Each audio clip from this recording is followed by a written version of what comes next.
I design menswear, particularly like a better sportswear Uh-huh. design. Denim shirts, hats, t-shirts, hoodies, polos, and we have some footwear. We have our second fragrance out, so quite a bit. You've been busy. Very. It looks like you've been very, very busy. That's wonderful. Well, welcome to the Executive Roundtable. We Thank are going you. to start in about 5 minutes. We usually give 5 minutes for everyone to kind of trickle down and get a chance to log in. So I'll put you on mute and then we will get into start in 5 minutes. Really Okay, excited. just one thing. I did send a message. I can only be here for 30 minutes today. No I won't be worries. able to do the entire. Okay, No worries. I really appreciate you here. And we are going to share recordings after. So you will have sure, a full complete recording after that and a summary as well. sure. Welcome. We're really happy to hear you, to see you here. Hi. And I see that we have Jackie joined. Hi, Jackie. Hello, how are you? Very good. How are you? I'm good, thank you. All right. So where are you joining us from? New York City. New York City. And then are you working on your own brand or? I'm actually just a special occasions designer. I usually just take cater to C16s, weddings, special affairs, stuff like that, Special and occasion. gala wear. Yeah. Beautiful, beautiful. It's not an easy job. So No. I'm really happy to have you here. We are going to start in about 5 minutes, 4 minutes now. So Okay. let's put you guys on mute and then we'll just move on. I'd just like to go through a few more introductions as well.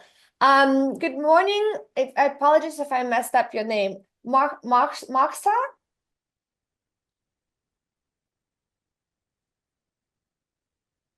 Hi, sorry, I tried to unmute myself. No worries. How are you today? Good, thank you so much. Where are you joining us from? From Los Angeles. From Los Angeles. All right. And then are you working on your own brand? Yes, I have my own brand. Perfect. What do you produce? What do you create? So it's the high-end women's wear. Beautiful. High-end women's wear. Beautiful. And how long you guys been in business? So after I got my master's in fashion in 2019, I Hmm. started doing a couture design. I do hand painting on the garments. Beautiful. Wow. Oh, so you're doing more of a handmade type of product. Yes, but recently I added a made to order and ready to wear line to my brand. Hmm.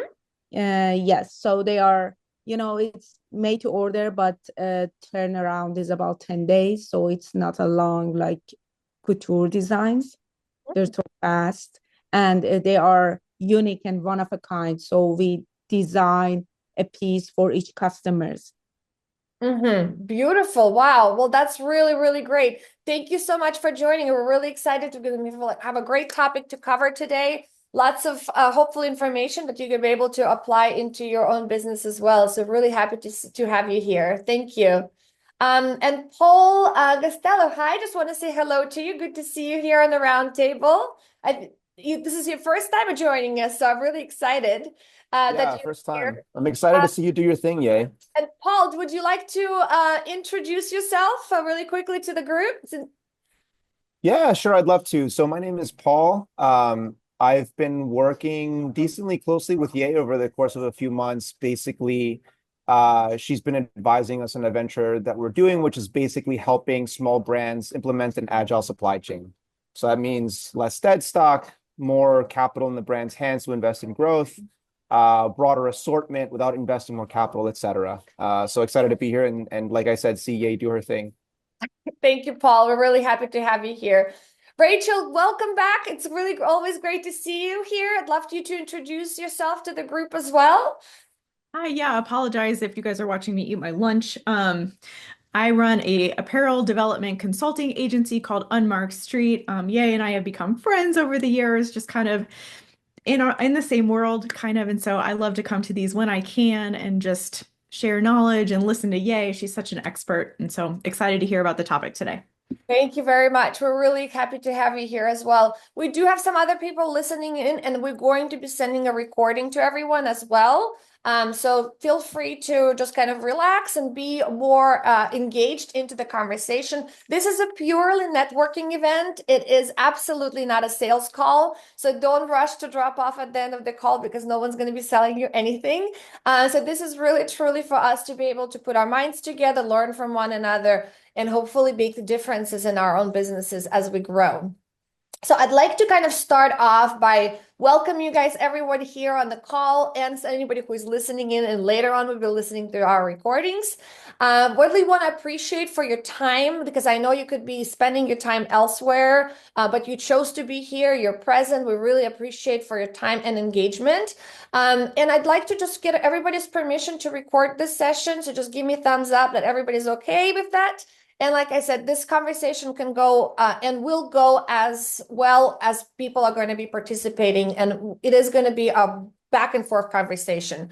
I do suggest to leave some contact information in the chat. So since it is a networking event, we're going to be able to follow up, and people are going to be able to hopefully interact with you outside of this roundtable as well going forward.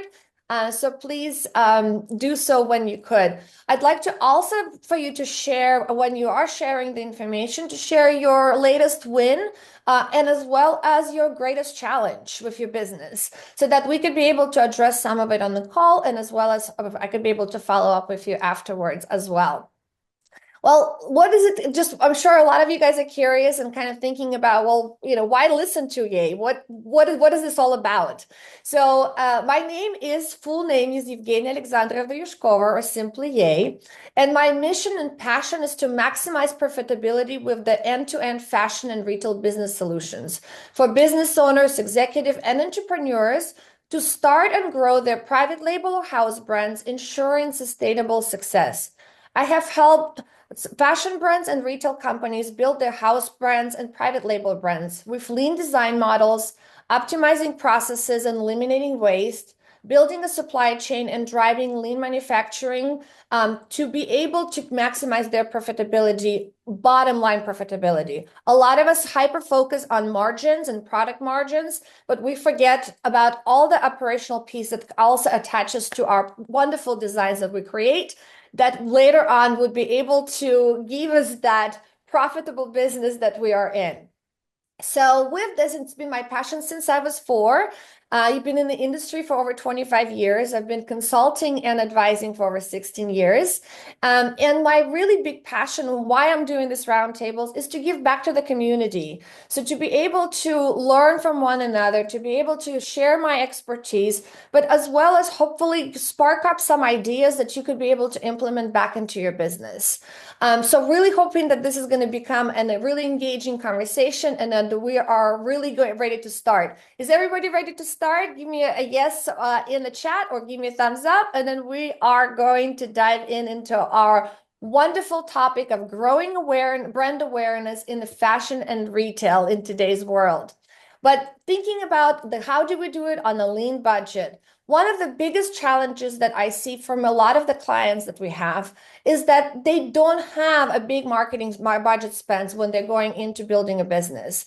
So how do we making sure that we maximize every dollar that we have, while we are not wasting our resources on trial and errors or things that are potentially costly, that yes, big brands are doing it. Yes, it's working for them, but it's really costly. And if you don't have that budget in mind or reserved, you most likely going to fail. So let's kind of talk about and discover some of the different options of how we can do it on more of a lean budget. So I'd love to first open up, before I start kind of telling my strategies and stories, I'd love to open up really quickly for everyone who is on the call to share their latest win or potentially a challenge with their brand, creating brand awareness around their brand.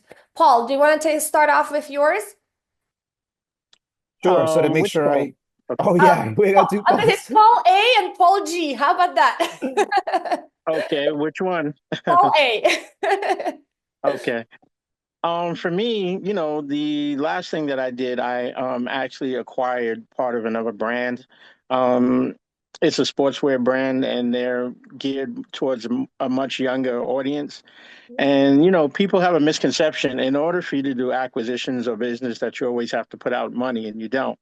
I just happen to have a resource that that particular brand and company didn't have. Like, we have our own in-house screen printing and embroidery, filming and recording and media, production.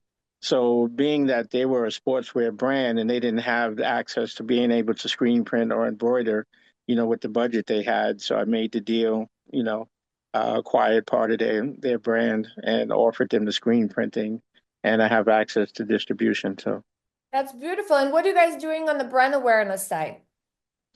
We're going to be marketing as far as like social media. Again, I have the ability to create the content here.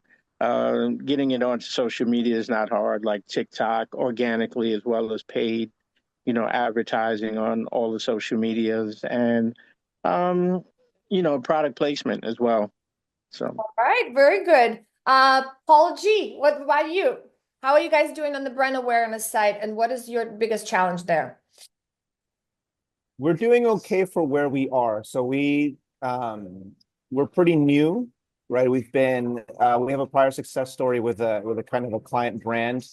But as incorporated under our current name, it's been just a year. And so given that it's that fresh, I think our priority right now is just have launch with 2, maybe 3 customers and make sure that they're successful.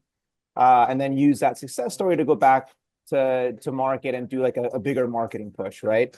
I just think that the amount of pitching to fashion brands, big or small, is very saturated, right? And so I don't think I necessarily have to do a big push right now. And I also think that it'd be to our advantage if we go with a success story, kind of leading the pitch as opposed to trying to get everyone in the world right now. And yeah, we're launching with our very first brand in the next few weeks, and so it'll be exciting times. That is really exciting. And that kind of leads us into the conversation of how do we leverage platforms and strategic partnerships for our brand exposure? Brand exposure doesn't always mean spending big, right? And it's all about smart with where we and how you would show up to the audience. You always have to think about, because the consumer is extremely smart and they would like to be able to follow the brands that typically have the true authentic story to it. So the question is, what channels do we use, and how do we really tell this story in an impactful way? So one of the things that we just heard it from Paul, and I'm sure gonna hear to most of us in a call, that everyone number one thinks is social media. And social media mastery is definitely really important. Social media presence is definitely important. But there's 2 types of social media marketing that you can do. In terms of, you could do it organically or you can do it paid. You have to understand that paid social media marketing is a very expensive, and it doesn't ROI for all the brands as well as they would hope. So a lot of times we have to think about, why does that happen? Is because when we go into social media marketing, we tend to catch the consumer at the time when they are still in search. They still don't know what they want. They still don't know what they need. They're kind of searching, they're browsing through and seeing what's coming to them and then what catches it. And if it catches their attention, they're going to go and check out that brand. So one of the things that we often say to our entrepreneurs who are starting up on a very small, tight marketing budgets is to think about if social media paid side is actually the right way to go from the beginning. And maybe it would be better to explore a different type of an avenue, which we'll talk later on this call, that would allow you to get the consumer at the time when they are ready to purchase, right? Instead of getting them at the time when they're just kind of searching in that mindset. However, organic social media marketing is very incredibly important because it helps you to tell the story. You want to focus on platforms that your audiences uses the most. You don't want to be all over the place. You want to really just pick 1, maybe 2 that will potentially be where your customer is every single day getting inspirations. You want to be there in front of them to tell your story. So whether it's an Instagram or whether it's TikTok or whether it's LinkedIn, if it's a B2B wholesale business, an example, tailor your content to each of those platforms, right? So short form videos, behind the scenes content, and user generated posts perform exceptionally well. Where we are kind of, one of the things we also want to think about is really experiment with the niche platforms like Pinterest, which is offering a strong conversion rates for fashion and home categories.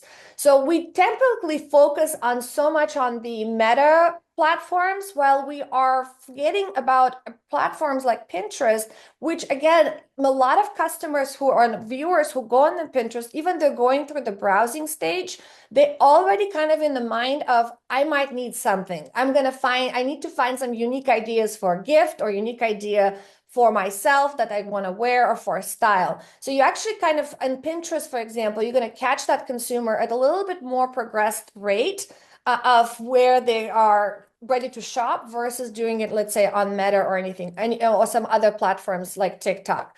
However, if you think about which platform is generating the most ROI at the moment, if you're doing a paid marketing, TikTok and YouTube would be the number two. TikTok and YouTube being the number two that actually ROIs the most with the least amount of spend. But however, when we look at the social media, we also want to look at influencer partnerships. And this is where it allows us to really collaborate with influencers that align with your brand values. Instead of celebrity influencers, we want to look at the micro and nano influencers. You know, those who have about 5,000 to 50,000, but highly engaged followers. So it's very critical that when we are picking the right partners to partner with and from the influencer marketing, you not only want to look at how many followers they have at the very top of the number, but you also want to kind of understand how many of them are actually engaged, right, with their content and what they're producing. Because a lot of the times you will be all shied away, really get one with the number, but in reality, the engagement rate is very low. You don't need to focus on that in that particular case. This partnership will often feel more authentic and the cost-effective way to do this, because now you're able to tell the story through somebody else's eyes as well, right? So, and they're helping you to validate your product as well to their viewers, which potentially will turn into your consumers.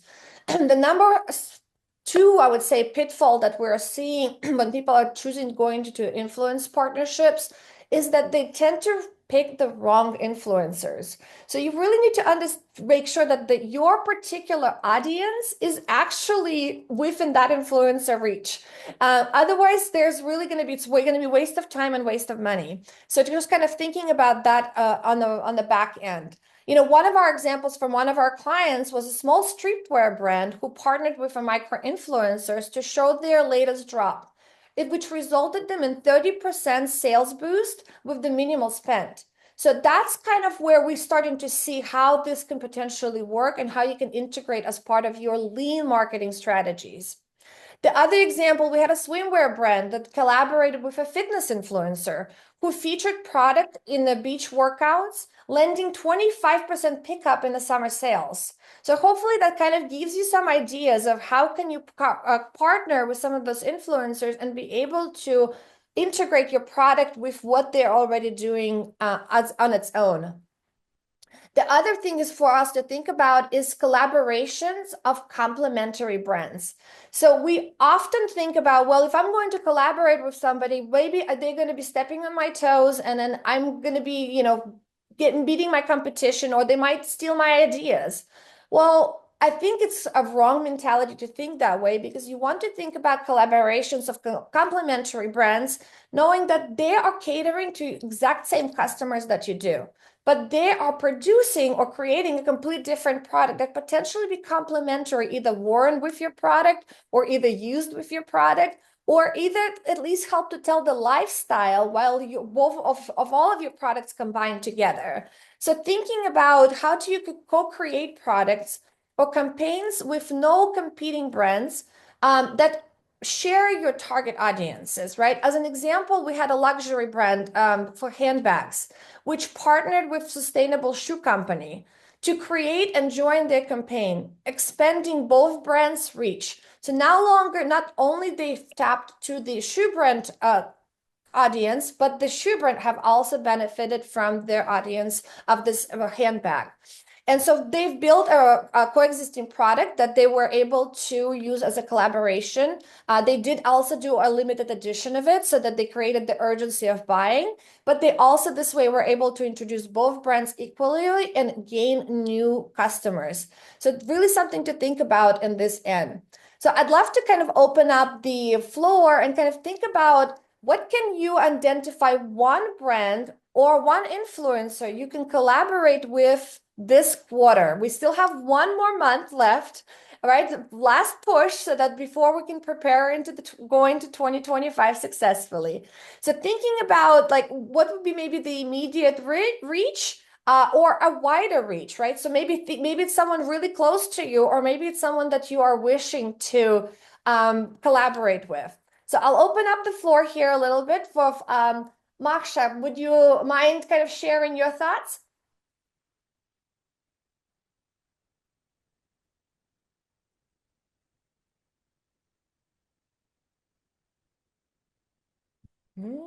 Marsha. All right. We'll move on to the next one. Rachel, what about you? Yeah, we've been thinking about this a lot at the company. Even trying to think about like what other kind of brands would our typical client be looking at? Like, does our typical client shop at Trader Joe's, for example? And is there some sort of collaboration that we could do in that space? We do all of our photography with a Canon camera. Like, is there some way that we could reach out to Canon and do some sort of collaboration? Like, I do my podcast and all of our stuff using Rode mics. Like, can we reach out to Rode and do something like that? So, we've been talking about this for a really long time. I love your push. I think we'll reach out to Rode this quarter. Let's do that. Let's set that goal. We'll reach out to them and see what we can do. You have 3 weeks to do this. You can do Okay, I like it. I like it. Yeah, I like the goal. All right. Saloon, what about you? Well, first of all, welcome to the group. I know you joined a little bit later. Do you mind giving a quick introduction, and as well as would love to hear from you who you might be collaborating this quarter? Saloon Baker.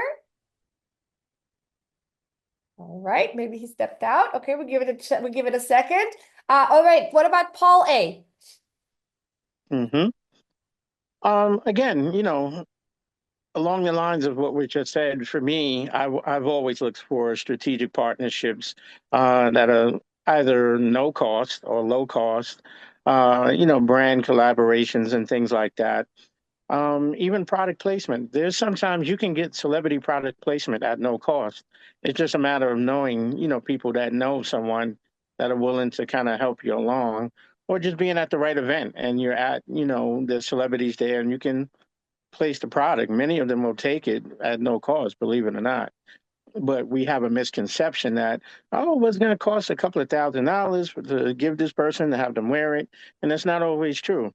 My thing is I won't defeat myself. I'd rather try it first and see what happens. Excuse me. And if it doesn't happen, it doesn't happen. If it does, then, I took a chance and won, so. Makes sense, but you brought up an interesting point. So when we think about product placements versus actual true collaboration with an influencer or with a brand, there's two key differences. When you're just giving away a product and hoping that it will pop up sometime in the social media, it could become also very costly and not unsurely whether it's going to be presented in the right way. When you are building partnerships with influencer collaboration, you can dictate and work through how you want your brand to be represented, right? You can give suggestions of what type of content you would love to get to see this product to be used as, or how you want it to be represented, whether it needs to be more of a high-end look or whether it needs to be more of a streetwear look and you want somebody to wear it on the streets. So it's also thinking about how you can control the way that your product and brand is represented through all of the different partnerships and collaborations is very critical, because it could also be really misrepresented by, you gift it to someone and they gift it to someone, and next thing you know, it's on a person that you wish it was never been seen, right? So that's kind of the flip side to that as well. But really great point. Thank you for bringing that up. Let me add one thing. With the celebrity product placement, it's never at random. So we place products on celebrities. Like we've dealt with stylists that are dealing with celebrities on TV shows. Right. So we'll get the placement in a specific environment. So it's never randomly done like, hey, Mike Tyson, let me throw you a shirt. It's none of that. Makes You sense. No, know, makes sense. And yeah, it's celebrity all placements strategic. is always amazing. You're absolutely right. Yeah. Salon, I see that you are back, so I'd love to get you quickly introduced to the group, and as well as ask you what your thoughts in terms of the collaborations that you might do this quarter.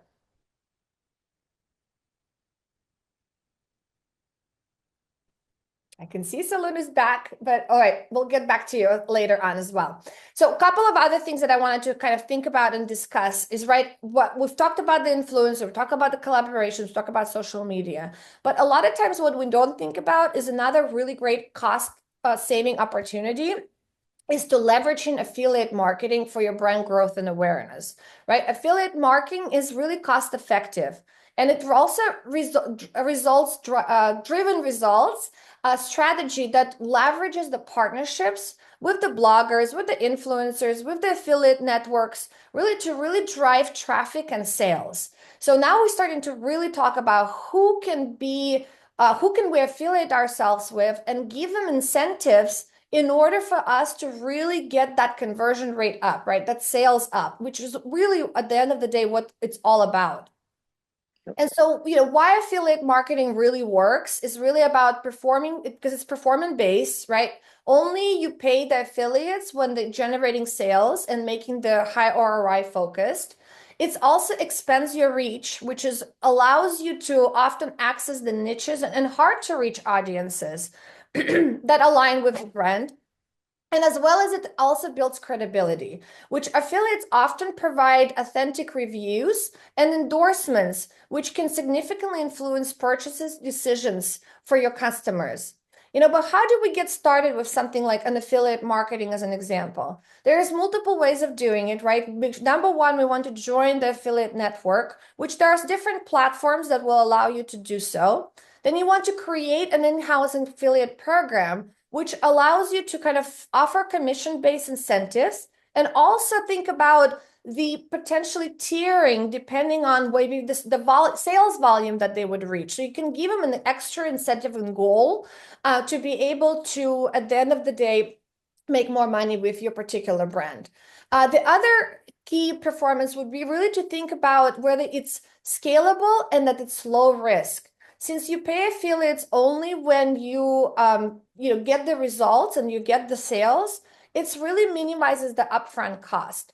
And it also improves your SEO, which is really critical, especially when we are e-commerce brands, right? We are spending a lot of time and money to really, truly build up the SEO on our website, on our listings. Well, this is another fantastic way because they are able to now reference to your website and then create these backlinks that are going to be very critical for your SEO performance and rankings.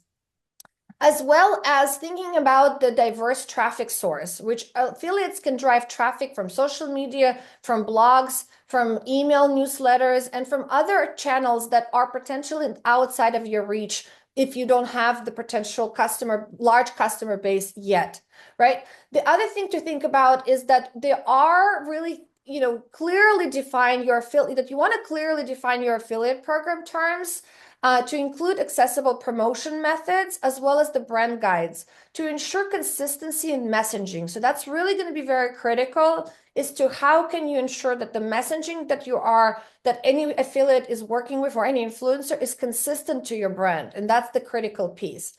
Are any of you guys have ever tried affiliate marketing before? All right, Paul, how was your experience with that? It's very good. So I guess a little context here. This isn't from my current venture Patchwork. I was previously an internal strategy and finance person for different tech companies. And one of the go-to-market tactics was affiliate marketing. And the reason that I really liked it, partly to your point, Ye, is that you don't pay anything up front. You pay when you get the revenue generated. And the other nice thing about it is you can structure the compensation in such a way where it lines up to make your unit economics attractive, right? So in other words, whatever, let's say it's a commission based and they get a % of the revenue generated, you can make sure that that percent is such that you generate a unit profit every time.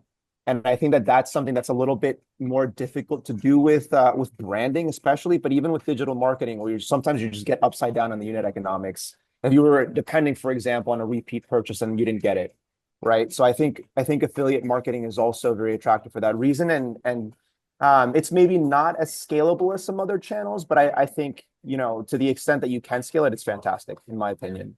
100% agreed. 100% agreed. And one of the other things that we might not even realize, that you can actually leverage your customers and create them, turn them into affiliates, right? Your best customers can also become your best affiliates, which if you can offer them the referral bonuses for recommending your brand, this is probably one of the best way you can get your brand out there and really get an immediate validation that your product works or your product fits or your product is incredible and it's needed in the market. So something to think about, you know, as an alternative channel that we often do not see during this type of conversations when we are thinking about marketing and how do we market it on the budget, right? But also if we wanted to think about as a creative, you know, solutions of how do we create brand awareness, it's not just about social marketing or thinking about how do we engage that customer, but it's also about creating the engaging A+ content, right? To connect with your audience, which is really critical, which, you know, content is a king, but the connections is a kingdom, right? Which if you think about, the content is not just about showcasing the product, it's about creating emotional connection, which can be done through multiple things. One could be done through, you know, telling a story that resonates with your audience, right? Audiences love stories, and they maybe showing them why you did the brand that you did. Maybe you're showing them how you're actually doing it. What is the process behind it that you are as you're creating your product and as you are developing your ideas and thoughts and brands. Now, when we think about a lot of brands that we start and work with, they start marketing already too late. They start marketing when they have the product ready and ready to go. We always often say that you want to start creating this A+ content and actually do a soft marketing through organic channels, is to start creating awareness of the idea that you're creating altogether, right? So that people can actually start buying into your idea and they will become your lifetime customer when you are going to be ready to do your product and actually beta test it and so forth. They'll probably be the ones who will be in your preliminary pre-launch. That kind of, you know, while you're still testing everything in the processes as well as your product and how that's going to convert. So thinking about how do you tell that story and how do you start telling that story early on and then continue telling that story as your product is developed and then you're introducing it to the market. Using a high impact visuals is very critical, as we all know, right? But a lot of times it's not just videos and photographs. It's also thinking about, you know, how can you utilize this for your A+ content on the website, on the e-commerce, or in a third-party platforms, as an example, which is a 360-degree product video view or a style books could be huge and will make a huge difference in purchasing decision of that customer when they land on your product. The other thing is to think about really how do you engage in the real time, utilizing tools like Instagram stories, live streams, and polls to really interact with your audience and get the authenticity of two-way conversation and building that trust. So it's not just always you guys are constantly promoting and pushing your product, you know, towards this customer, but also getting their insight and letting them know that you have been heard, right? Sharing the stories, how you've potentially perfected the product based on such and such recommendation of your customer. People love to fall in love with the brands that they feel like I'd be able to be part of that brand, right? Or part of that product creation. Has anybody kind of has anybody really kind of experienced that, and anybody having issues with their content creation overall and challenges? Maksha, what about you? Yeah, I'm gonna have to Yes, leave the group at the moment. of course. We're going to record that and share it with you as well. Thank you very much. Of course, really happy to have you here. Jackie? Yes, I'm here. All right. So tell me a little bit about your product when you're creating, when you're creating your product, how do you able to transfer the message, right? How do you able to tell the story with your content? Well, that's about my branding or like my company. It's more Branding, yeah. dedicated is the thing is that my branding and my method of marketing is that I want to tell your story as a customer. Since I dealt with a lot of like special occasions, especially like weddings and sweet 16s, and it's the creation of the artist through the customer, which I'm trying to inspire. So a lot of times the customer would have, like for example, I had a sweet 16 where the theme was an enchanted forest. I want, and she had a vision that I was able to portray in as an image for her to wear. Mm-hmm. So a lot of time when I market, it's mostly like, let me help you tell your story. Beautiful. And then when you do help them tell the story, do you share those stories back to the audiences of how you are able to tell their story? With permission, of Of course. course. Of course. With permission. I always like, because the process is always, I try to include the customer as much as possible because it's such an important day for them that I try to make it solely about how they vision it. And then, and then there's the process of how I come up with the designs, like, there's these options that I like to provide, especially when they're like conflicted with the type of style they're wanting. So, I do explain a lot of my process via social media, but yeah, a lot of it, if I'm able to express their story through my process, then I absolutely try to make a cute little TikTok or something about, or YouTube video about it. Beautiful. But Beautiful. a lot of times it does end up being like a private, because if it's a wedding, they want to keep it secret course, they until wanna keep it private. after. Yeah. Makes sense, makes sense. But again, gathering some of that data, to your point, asking them about the permissions to use and really creating that into a high engaging content, that's always a great way to be able to continue creating your brand awareness. The other thing we want to look at, some of the implementing marketing tactics that are cost effective for promotion would be email marketing. But email marketing will be most effective and will actually drive the most conversion and would be less costly. However, you need to have a large customer base in order for that to happen. So a lot of times, clients come into us and say, well, we started the brand, but we only have few people in our database. How do we grow our email marketing database? Well, one of the best way to do this is, be able to create call to action items, whether that's done through your website, whether that's done through social media. Maybe you're giving away some product for people to be able to register and capturing their emails and get the permission that you could be able to email market them from that end. Be able to capture some engaging events. Community events is a great way to capture and grow your audience, that you can be able to then capture them in the email marketing. The other one is really critical, is SEO. So we do think about, when we are creating websites and we are creating our products, we tend to forget that SEO is very critical. But SEO takes a really long time, and it's so slow and steady. I always think think of a snail moving, but it's so critical to have it, and you have it. It cannot be just done once a month or once in a month and then be done with it. It's something you have to do consistently every week, and be able to add new content, updating the content that you have. Algorithms constantly changes, because your goal with the SEO is to start ranking. So, because if you just created a brand and then launched the website and hoping that people will discover you, it's never going to happen, right? So you actually need to put some work into this and allocate some of the budget. It doesn't have to be a big budget, but it needs to be a budget that you can sustain for 6 months, a year, and years after that, because it's constantly needs to be evolving. But how can you be able to utilize this SEO, not just from the content creation, from the product listings and updating meta tags and everything else? You want to think about blog posts that would be driving value to your customer, but the sales will help you to rank for some of the important keywords. FOQ sections in your pages would be very critical critical piece as well. Product descriptions, right? Thinking about keywords that people potentially be searching for in order for you to be able to get to your product. So, and continuously optimizing your website for those things, it's really going to be very critical and mostly cost effective.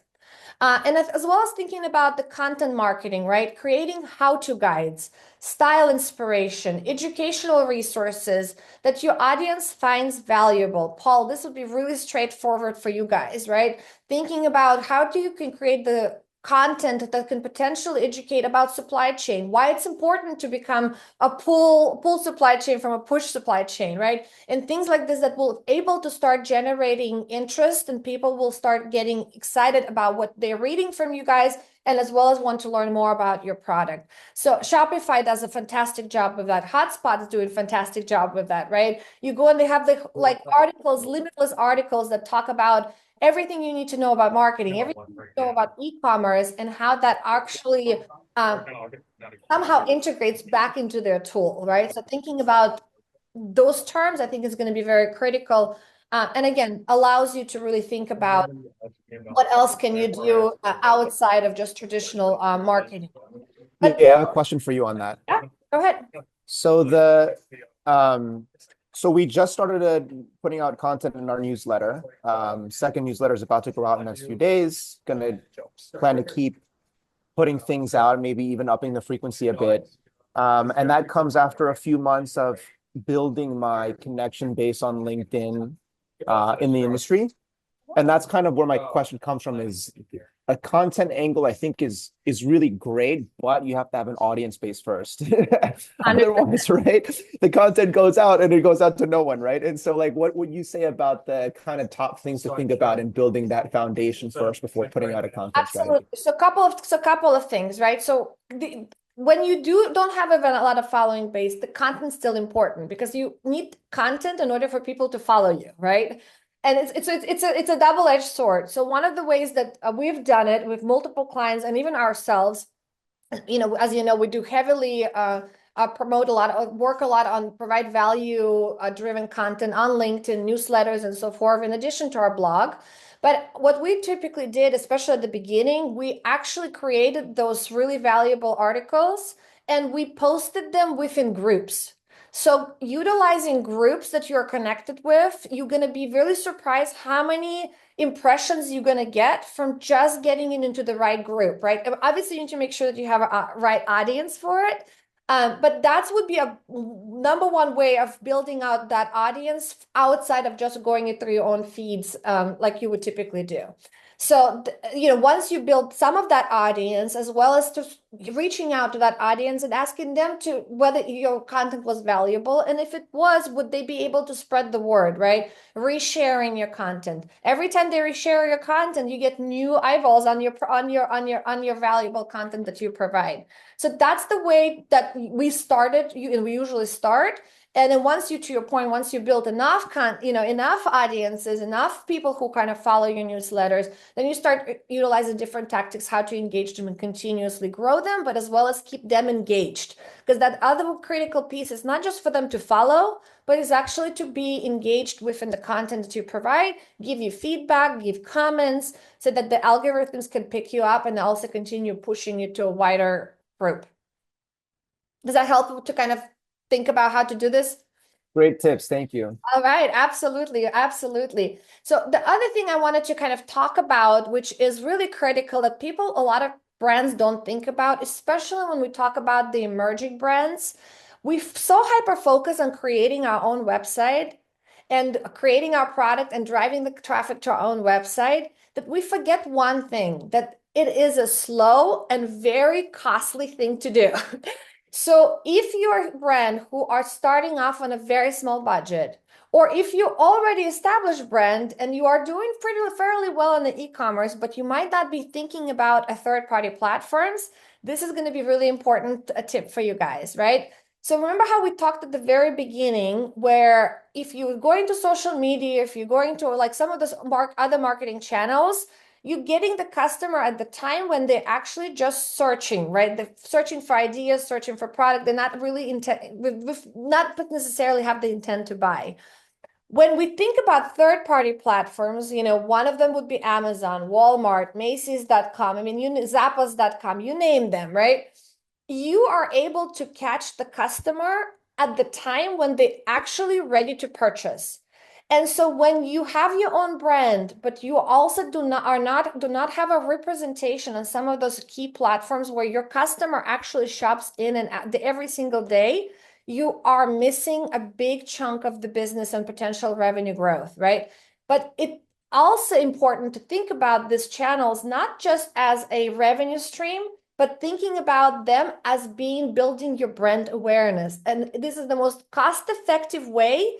If you are creating any type of product, this is the most cost-effective way to be able to create brand awareness while you're generating sales, right? So when we talk about tight marketing budgets and we have brands who are coming in and they say, well, I'm on social media and I'm going to be doing this and I'm going to be doing that. We typically tell them, stop the bleeding, stop everything that you're doing. And let's first focus you on something that you can take very small amount of dollars, invest them in the marketing within those platforms, build really good content, great stores, really good product listings, and be able to start generating sales while getting the brand exposed with then complementary, whether it's an inserts or whether that's on a hang tag or whether that's part of your packaging of when the product is being unraveled. You want to then re-engage that customer and redirect them to your website. How do we do that, right? You got to give them some sort of an incentive, whether it's a discount code, right, for the first time buyer on your website, whether that's maybe something, product reveal that Amazon will not have, as an example. Also limiting the assortment that you would present on those third-party platform to potentially to your key essentials, while reserving all of your trend, right, or potential limited edition product or more of a diverse product offering on your website, which allows then the customer a reason to not go back just to Amazon to buy a product again, which they most likely will do, but also check out your website and be able to potentially buy additional product if they fell in love with your product and your brand. So that's one pro tip that I would love to share and leave you guys with to start thinking about, how do we leverage third-party platforms, not just as looking at them as a sales channels, but as well as looking at them a great cost-effective opportunity to create a brand awareness, a mass brand awareness. Because we also have to remember when customers coming into places like Amazon or Walmart.com, it already has a credibility, right? And so when we have a credibility within the consumer, we're already kind of bypassing certain phase that we have to build up to credibility like we would do on social media or on other platforms.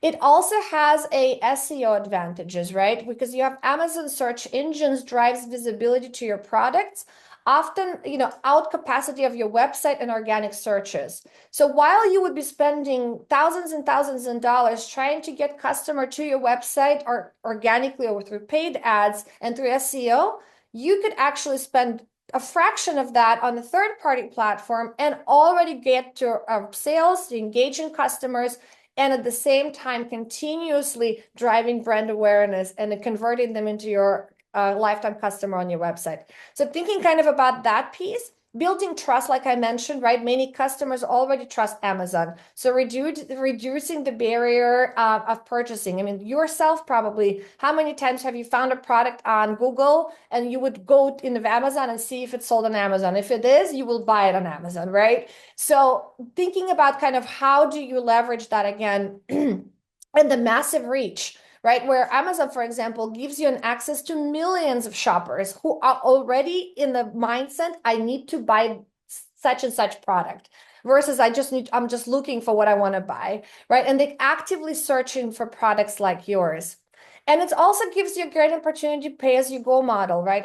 Pay as you grow model, which is you can start kind of small, right? You can obviously from the very beginning, we would also recommend to use the FBA because it allows you to kind of really minimize your operational costs, but as well as kind of testing the demand. And then, as you start to grow, you start to increase your marketing spend and you continue to grow and grow your sales, and then figuring out how you're going to be redirecting that customer back into your sites as well. There are also some third-party platforms that would be allowing you to kind of think about, if I'm a luxury and mid-tier fashion brand, so maybe I would be looking to connect to the global markets. So there's a great platform called Zalando, right? Or Fairfetch. So that could be another great platforms to consider and seeing how you could be able to utilizing them. It also gives you kind of think about increasing the exposure to your brand and the new audience. So even if you are already established brand and you have your own e-commerce stores and you're doing great, but thinking about how do you get into a new audience? How do you get to grow your, your sales? How do you grow your brand?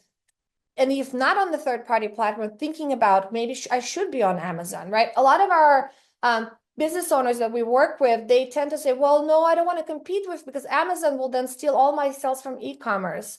Well, that unfortunately is a big myth that we've been trying to prove and we have proven over and over time to our clients that you do have both markets. And so even if you've been discovered on your own website and you've been really selling well, your sales are not going to dip exponentially or dip at all if you are going to introduce a third-party platform channel as well. But it's actually potentially will actually increase your sales because, like, again, if you do it in the right strategic way, you are redirecting people back to your website to be able to kind of build this out.